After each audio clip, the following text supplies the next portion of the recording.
The fall of Maduro என தலைப்பிடப்பட்ட இந்த குறும்பட AI வீடியோவில் அமெரிக்க அதிபர் டொனால்ட் ட்ரம்ப் காட்ஸ்பீட் என்று கூறி அந்த நடவடிக்கைக்கு அனுமதி வழங்கும் காட்சியும் இடம்பெற்றுள்ளது.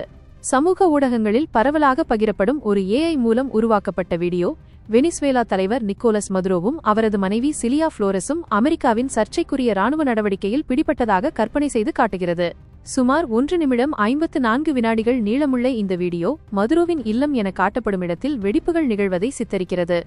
ஜனவரி 3 அன்று நடந்ததாக கூறப்படும் நடவடிக்கைக்கு பிறகு வெளியிடப்பட்ட இந்த வீடியோ கோடிக்கணக்கான பார்வைகளை பெற்றுள்ளது. இரவு வானில் புகையும் பிரகாசமான ஒளிச்சுடர்களும் காணப்படுகின்றன. வீடியோ தொடக்கத்தில் மதுரோ மொட்டை மாடியில் அமர்ந்து ஆழ்ந்த சிந்தனையுடன் பானம் அருந்திக் கொண்டிருப்பதாக காட்டப்படுகிறது.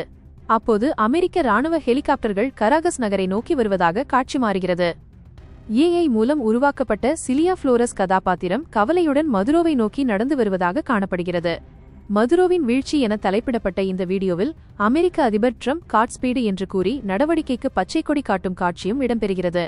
அதன் பின்னர் காட்சிகள் வேகமாக மாறி அரண்மனை மீது குண்டுவீச்சு நடத்தப்படுவது, ஹெலிகாப்டர்களிலிருந்து அமெரிக்க வீரர்கள் கயிறுகள் மூலம் கீழே இறங்குவது போன்ற காட்சிகள் தொடர்கின்றன. மதுரோவும் அவரது மனைவியும் ஒரு நம்பிக்கையான உதவியாளருடன் சேர்ந்து பாதுகாப்பு தஞ்சம் நோக்கி ஓடிச் செல்லும் காட்சியும் உள்ளது. ஆனால் அவர்கள் பாதுகாப்பான இடத்தை அடைவதற்கு முன் அந்த உதவியாளர் ஒரு அமெரிக்க வீரரால் சுட்டுக் கொல்லப்படுகிறார்.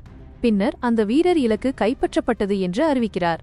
அதன் பின் மதுரோவும் அவரது மனைவியும் கைவிலங்கிடப்பட்டு ஹெலிகாப்டர் மூலம் அமெரிக்காவுக்கு அழைத்துச் செல்லப்படுவதாக காண்பிக்கப்படுகிறது. இதுபோன்ற மற்ற ஏஐ உருவாக்கப்பட்ட வீடியோக்களும் கராகஸிலிருந்து வெளியானதாக சமூக ஊடகங்களில் பரவின.